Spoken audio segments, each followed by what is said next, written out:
Hooded Justice, it all started with you. You're the alpha, pal. It was your idea to put that mask on and fight crime. Angela, you're about to turn into a vegetable. Director Hoover is not a depraved homosexual. Cheese, beware the Cyclops. There will be no mob justice today. Trust in the law. Is it starting? We are talking HBO's Watchmen Season 1, Episode 6. This extraordinary being. The AfterBuzz After Show starts right now. I'm Maria Menounos, and you're tuned in to AfterBuzz TV, the ESPN of TV talk. Now, let the buzz begin. I felt like I just took some nostalgia pills. That was so much to swallow. I cannot believe we survived this episode 6 of Watchmen. Wow, is all I have to say. Yes, we are talking HBO's Watchmen Season 1, Episode 6, this extraordinary being, and we're not for once talking about Dr. Manhattan. I mean, we are talking some real-ish right now. And if you don't know who we are, I mean me. My name's Tehran, and I will be hosting and paneling on this panel as I'm the only one here today. Everyone else has gone to join the 7th Cavalry, especially Drew. I feel like Drew went, she started her own section. No, everyone else was out this week. However, as we're going into Thanksgiving, I will be here with all of you. Of course, you're as important, if not more important to this panel than us. We will be minding the live chat because, of course, the one and only Steph Sabra, Mrs. 10 and a half and more, is in the booth having our back right now. Hi, Steph. Hey, Tehran. How are you? Watchmen fans. Look at that sultry voice come on in. I'm so excited. I heard this is the best episode of the season. I don't know about the best episode. I will say this. It is by far the heaviest to digest episode, and that alone makes it the best. I mean, every single week I am enthralled by this series. I always ask myself, what can they do to make it better? How is that even possible? What direction? And just as I think I know where we're going, we have an idea, and yet it means nothing. This episode was so strong, so much, so just compelling. This is truly the most compelling television on air right now by far. We are going to be breaking down this episode by nostalgia, of course, as we got Angela taking the pills and the aftermath of this. William Reeves, this is the William Reeves episode.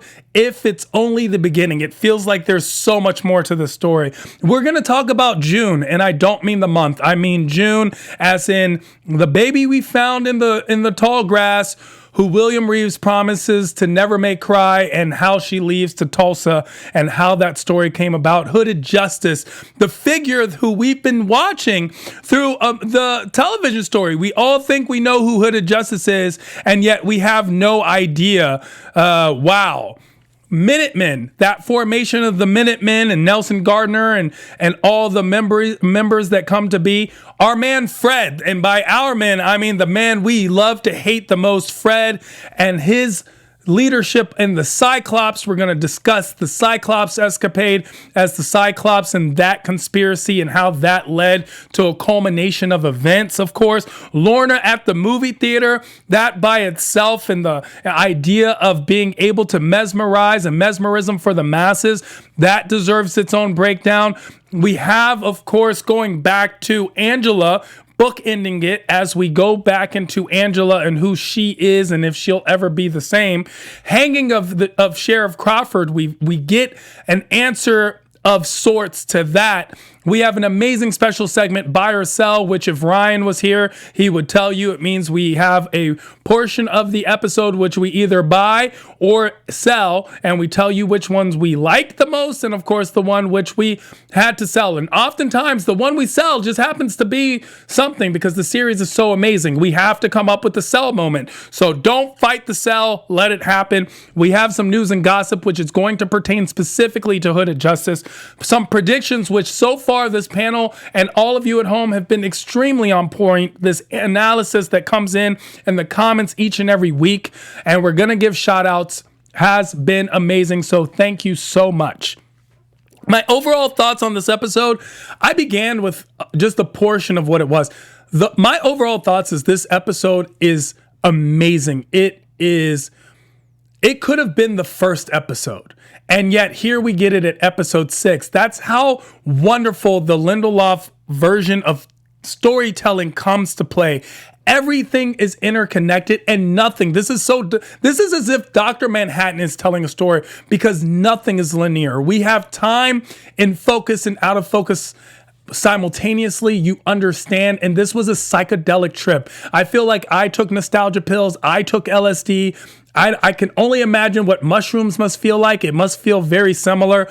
The realism, the color, the black and white montage, the way it was filmed, the 360 loop as William Reeves' Hooded Justice jumped out of the window. This was a cinematic experience. This is not something we are watching it on television, but television honestly does not do it justice. Each and every week, we are getting a movie. We are getting a movie that every single television show and movie, especially DC movies, should aspire to be. This, the same way Hooded Justice inspired the Minutemen, to me, Watchmen must inspire what we think of as quote unquote comic book television. If this does not receive an Emmy, at least a nod, if not win the Emmy for several categories, I will be shocked, surprised, and dismayed. This is brilliant television. We're learning, we are experiencing, we are just totally enamored by the story and all its functions. We're truly in this world all the way. This is in effect one of those 3D glasses that people put on, or the holograph type situation where you are just completely immersed in this world, and it is craziness. The nostalgia pills we learn a little bit about, and it's very interesting that they are now owned by Lady True's company, which is going to lead into predictions, of course. And the overall theory is that nostalgia pills were banned because you should not take them. And we learn a bit how they're made. They insert these little chips into your brain and they harvest your memories, literally harvest memories. And it was supposed to be for older folks, dementia treatment. And of course they needed to do more, and people started taking them and getting addicted and overdosing because, of course, and that's the bit of social commentary that plays, is that this is commentary of how we love to live in the past. And this is just social commentary at its finest. The concept of how the past looks brighter, the future looks bleak, and the present just looks like there's no hope. That's where we are with it. And of course, we do love to live in the past, which is why we love these memories. Memories have this effect of making us feel good. And it seems like everything was always better. Our childhoods were always better, the way we lived, but not in the case of William Reeves. William Reeves is living in the past because it motivates him into the person who he is, and he disregards it, and yet he is constantly living in it. We learn about Angela's grandfather, who is the herald of not only these nostalgia pills, but we find out that he is actually Hooded Justice. And that is something that's extremely interesting. We will get into that in news and gossip. But the William Reeves story, we've learned about William Reeves in the beginning episodes where we saw this man in a wheelchair who just had this mysticism about him. And now we find out why. We know for a fact that William Reeves is Angela's grandfather. We know for a fact that William Reeves is the person who visited Angela and somehow escaped. We saw all those things unfold, but we did not know who William Reeves truly was.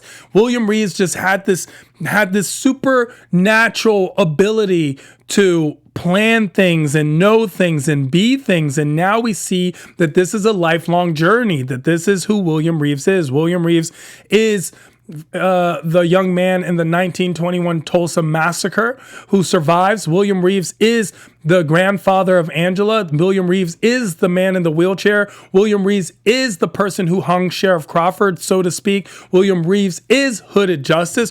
William Reeves is everything. And I mean that in every sense of that word. William Reeves is just such an enigmatic character to play, such a linchpin in this whole storyline, and brings down and brings up everything. I mean, to get to go back and see that police graduation in New York City, 1938, in which the sergeant walks by congratulating everyone for becoming a police officer, except for the black man, the only one of two possible. I saw another black officer, however, Lieutenant Battle, who was William's inspiration to join the force, and William Reeves. Lieutenant Battle pins and congratulates William Reeves, and the white sergeant walks by him as if he wasn't even there. And that's where we get the connotation of understanding the subliminal and subtle and yet extremely apparent racism that existed in the United States throughout history. Historically speaking, we are talking social and community disenfranchisement, systematic disenfranchisement, oppression, injustice. And we see that as a cinematic theme throughout this entire episode. That police graduation in New York City in 1938, as we're fighting the Nazis or beginning the war to think in the 1941 joining. Remember, in America at the time, an overwhelming amount of Americans actually approved of the Nazis' actions, something which we have removed from our history, yet so much evidence remains. We see that William Reeves is he's an angry, angry man. June says that to him. You're an angry, angry man. And he's so angry, but for so many reasons. He watched so many people die, be murdered in front of his eyes as a child. He's seen only injustice and racism. And even as he joins the police force to do good in this world, he realizes that the evil is within. We see that story. We see William Reeves and Lieutenant Battle, and Lieutenant Battle being the first one to bring up beware the Cyclops, and we see the symbol later on, and that symbolism comes to play. We also see William Reeves.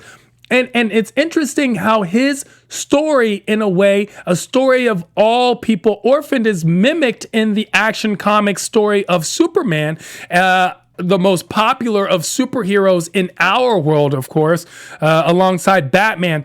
Superman's story of being his family places him in the ship and sends him to a far place, being part of that entire William Reeves childhood, and the story of June being placed and sent off to be safe. And that mimicked his storyline and how that played a component in who William Reeves ultimately was. We also cannot forget the movie montage that's played throughout the show, which is Trust in the Law. Bass Reeves, this hooded black marshal of Oklahoma, who saves the day from the sheriff, and there will be no mob justice today. Trust in the law, he says at the end. June makes William recap that story.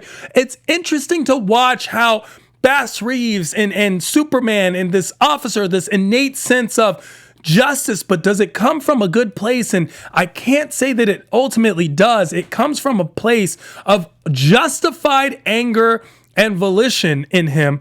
And that's the reasoning we get behind the hooded justice transformation. You ain't gonna get justice with that badge. You're gonna get it with the hood. And if you want to stay the hero, the townsfolk will have to think it's one of their own under it. And that's the motivation to become hooded justice when he puts that hood on again. And we get there because his own police force sets him up. Fred comes in. Okay, let's get to the delicatessen bombing. The fact that Fred was able to throw a bomb in a Jewish deli so nonchalantly and then know that he will get away with it because he's a white man, that is the ultimate vision and ultimate portrayal of white privilege, especially at that time, and especially of hatred and racism and bigotry, because that unfortunately speaks to a lot of actions that were happening at the time of very strong anti-Semitic, anti-Jewish, clearly anti-black sentiment that resonated in white America at the time, especially in the 30s going into the 40s and 50s. And we see it culminate in the civil rights movement of the 60s, which is simply a quest for some form of humanity and equality. We don't even get desegregation of schools until 1954. The Supreme Court rules on it. However, it took a decade or more in order for schools to become integrated for an education system. So racism is very much alive and well, especially in William Reeves's life. And we see all these actions. We get this entire vision of what life must have been like. It could not have been easy for a police cadet and a police rookie at that time to be black. We even see June is not accepting of his police life. He speaks on it himself. William Reeves says, I know what you must be thinking. I have joined the enemy. I'm one of them now. And that's unfortunately a sentiment that we still have in Black America today as we look upon Black police officers. I mean, let's look at the scene in Menace to Society where a Black police officer is like, oh, you should take that off your skin. You know, it's dirty. You think because I'm one of you, I'm not. It's a sentiment that we still have, but we know that William Reeves doesn't want to be one of those officers. He's doing it because he wants to help in some way, because he has this strong pain that he's held in his heart and his soul for so long. It's a pain that cannot be relinquished, as we see when he transforms into Hooded Justice.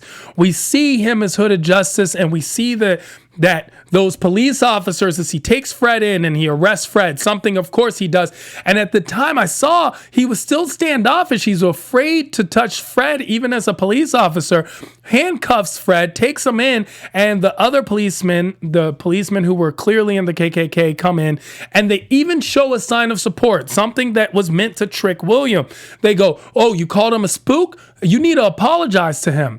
And they take him away and said, we're going to arrest him. Don't worry, William. We got you. We got your back.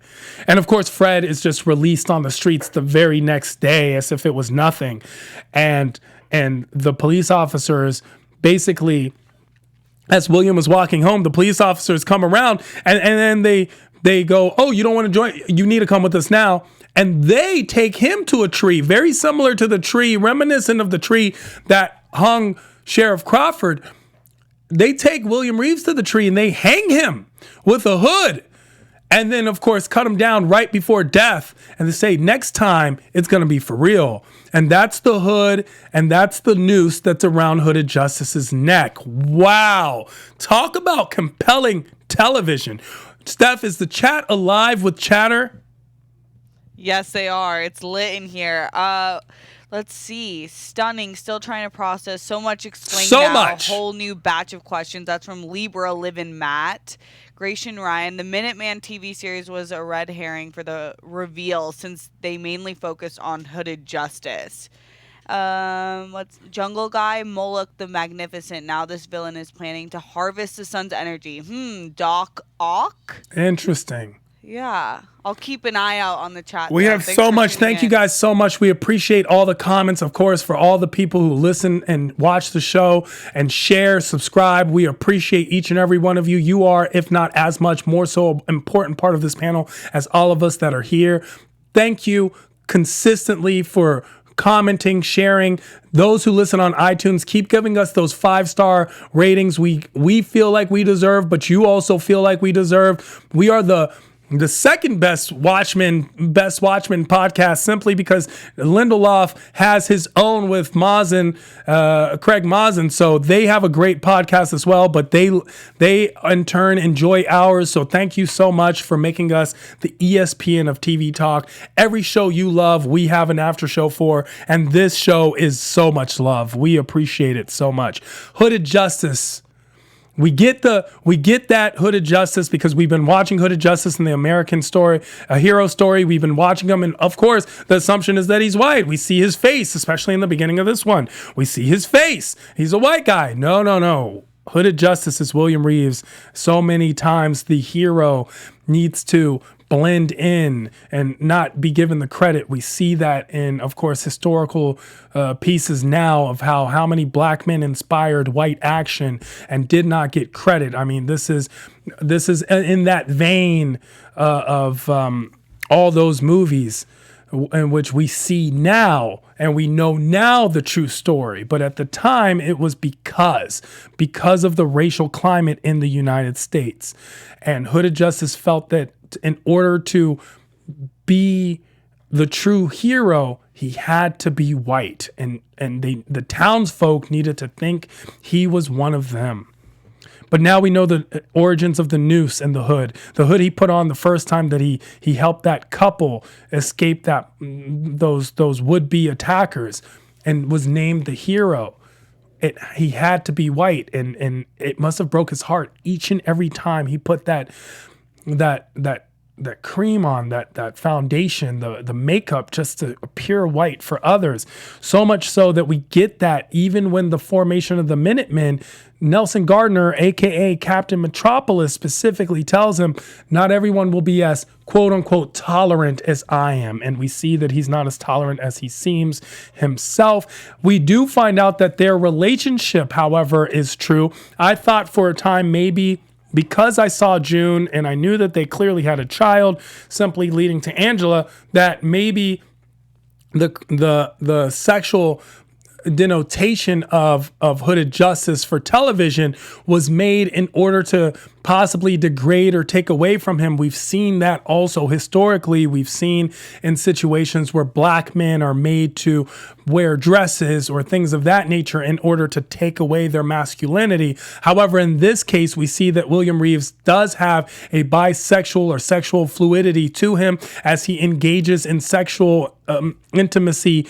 of whatever type with Captain Metropolis, aka Nelson Gardner. We see the beginnings of them wearing their masks in their interaction, but we also see that William Reeves does have a wife, June, the baby that we saw in the tall grass, June, the child who William Reeves saves and that was a bit awkward to me simply because I thought that they would have a brother-sisterly relationship, but they clearly grow into lovers in which June has an ultimate love and is such a strong, very wonderful, intelligent character, very intelligent as we see. She's just there. Even when Nelson comes in and is like, we need to talk business, she goes, oh, business? Oh, and sits right down. That strong black woman character who we all love to watch manifests herself in June Reeves. June, who is ultimately strong enough to leave William because she sees the impact he may have on their son. June, who also may be aware of his outings with Nelson.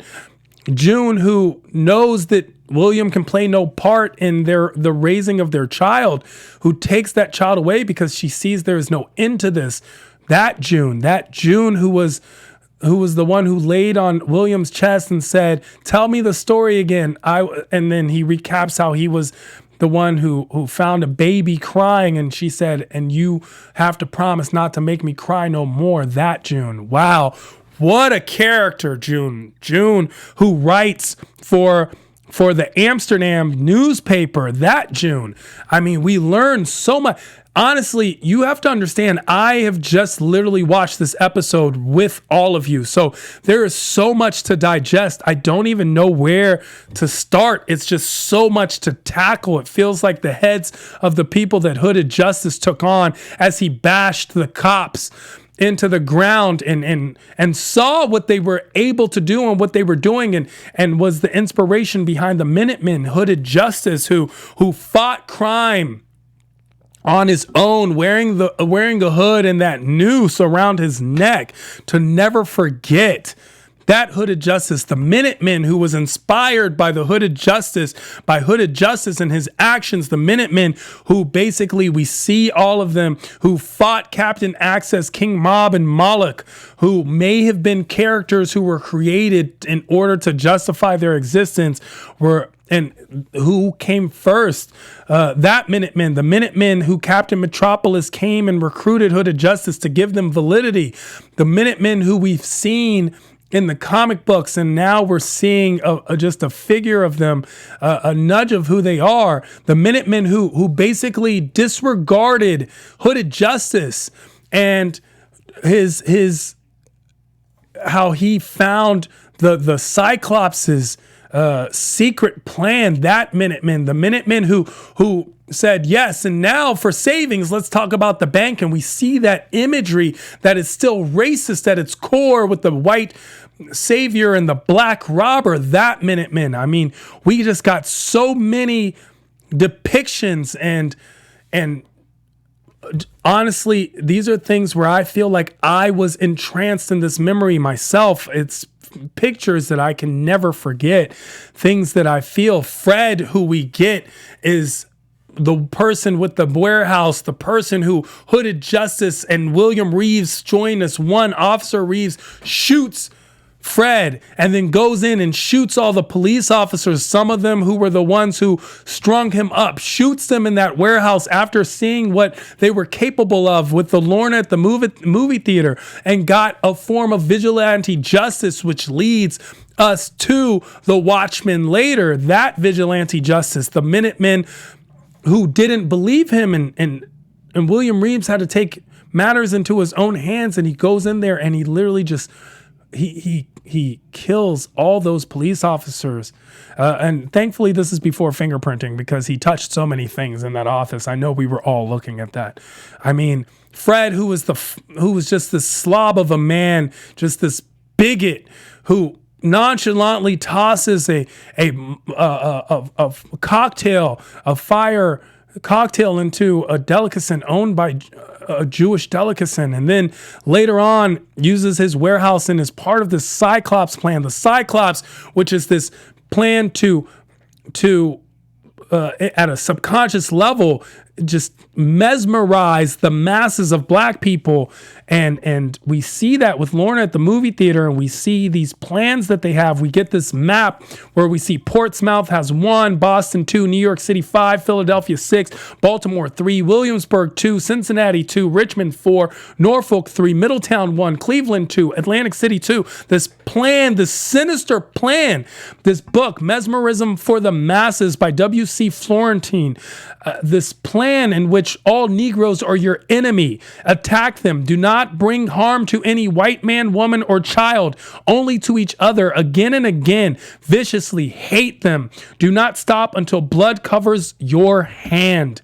This brainwashing of Lorna and this photograph, the flickering light that we see as the officer is practicing how to mind control and brainwash. And this is something, once again, social commentary, where it's possible this is implanted in some way. I kept thinking of, this is what we listen to in rap, and this is what we see in imagery, and this is what we're getting now. This, all Negroes are your enemy. Attack them. Do not bring harm to any white man, woman, or child, only to each other again and again. Viciously hate them. Do not stop until blood covers your hand. Wow, talk about powerful imagery. And none of us hating William Reeves for doing what he did, even though it was the antithesis of justice. It was vengeance at its core. And yet none of us hated his destruction of what plans to be later Cyclops. And then, of course, we get back to Angela, and Angela, who should not, she's OD'd on these pills. She's living it. Will she ever come out of it? We see her husband Calvin tell her, your name is Angela Abar. You were born in Saigon in 1976. I'm your husband, Calvin. We met in Vietnam. Now we live in Tulsa. We have 3 children, Topher, Emma, and Rosie. The year is 2019. The president is Robert Redford. You need to come home now. You need to wake up. I love you. Wow, just so much went down. Angela, what's going to happen? Is she OD'd? Is she going to be able to live through this? Is this how dementia is caused? I mean, we get a whole nother lifetime she lived. In that hanging of Sheriff Crawford, we see William Reeves using the same technology, that same mesmerizing flashlight, blinking, flickering light technology, but this time just in a flashlight, in order to control Sheriff Crawford into hanging himself. Sheriff Crawford admitting that the KKK was a legacy, but trying in some way to convey a message. You don't know me, old man, possibly saying that he was trying to rectify the actions of the past that his grandfather had caused, or maybe not, because we see the sinister plot that we know with the senator and the 7th Cavalry that Sheriff Crawford is entangled with. I mean, we have 10 times more questions now after receiving 1,000 times more answers. That is the true testament and power of the show Watchmen. We understand nothing. Is there anything such as the truth? We do not know.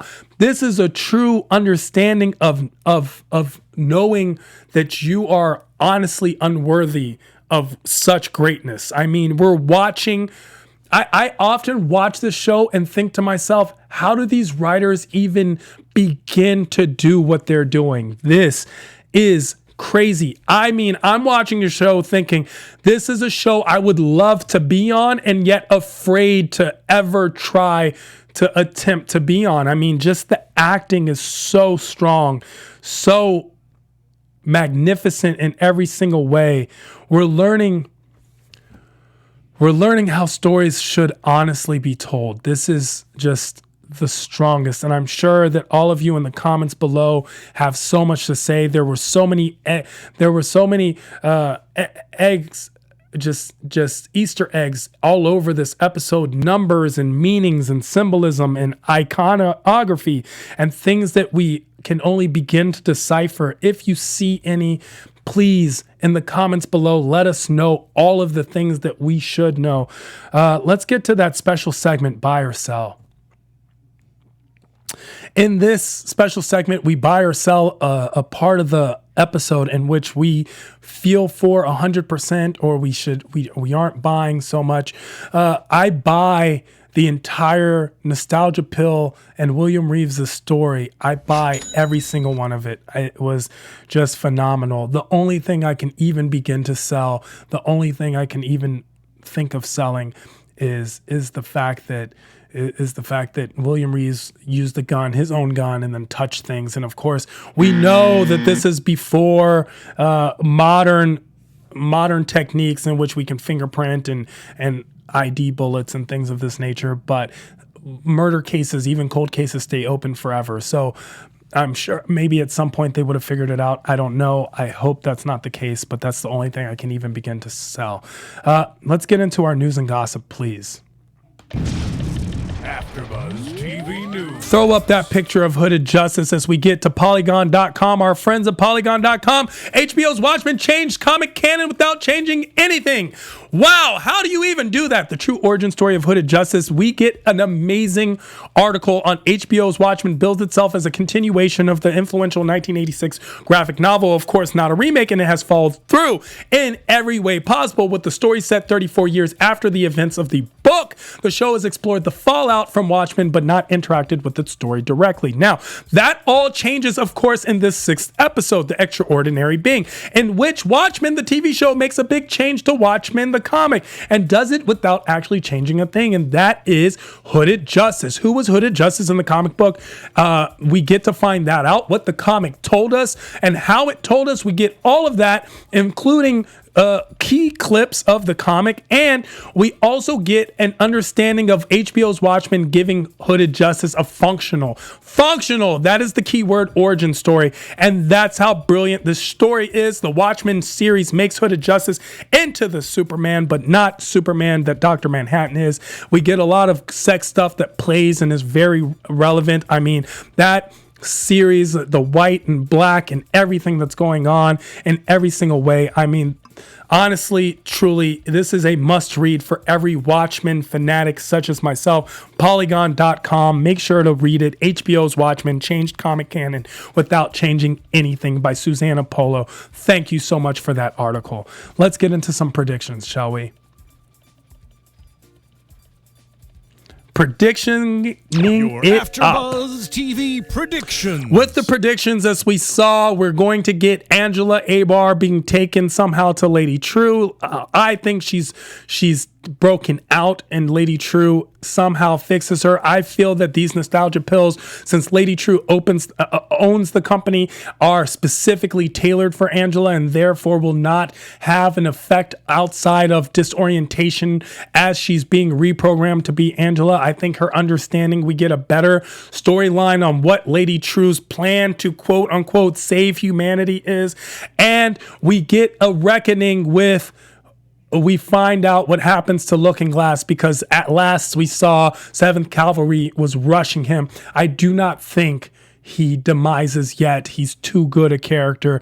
And I do not think we are done with the William Reeves story. This only be the beginning. We get the William Reeves story, and we get it told on June's behalf to Angela as the grandmother, and so much more to come. I cannot wait until then. Until then, on behalf of Ryan, Nate, and Drew, and myself, make sure to stay watching this Watchmen after show. We appreciate you. If you want to find more of us, you can find them at their respective labels. Of course, you can find Steph Sabra at Steps Abroad. That's right. And I live through her IG. I do. And of course, mine is at I Am Tehran, because I am Tehran, IAMTEHRAN. Even though I don't know who I am anymore, I might be William Reeves. Find me hosting and paneling on a slew of other AfterBuzz after shows, because all of your favorite TV shows are my favorite TV shows also, too. Tehran, there's 113 of you in the chat, only 22 likes, so make sure you like this, because we need likes. We need likes. We need likes, because the more likes we get, the more likes we give. Thank you so much, and we will see you next week. I don't know if I'll make it through. Man, that was an episode. Who watches The Watchmen? TikTok, TikTok, TikTok, TikTok. Our founder, Keven Undergaro, and me, Maria Menounos, would like to thank you for tuning in to AfterBuzz TV. Remember, we're not just the first, we're the biggest in the world, and we're the only destination for all your favorite TV shows. Whatever you crave, we've got it. So go to AfterBuzzTV.com and check out our lineup. Buzz you later. The views expressed herein are those of the hosts only and do not necessarily reflect the views of AfterBuzz TV or its owners or principals.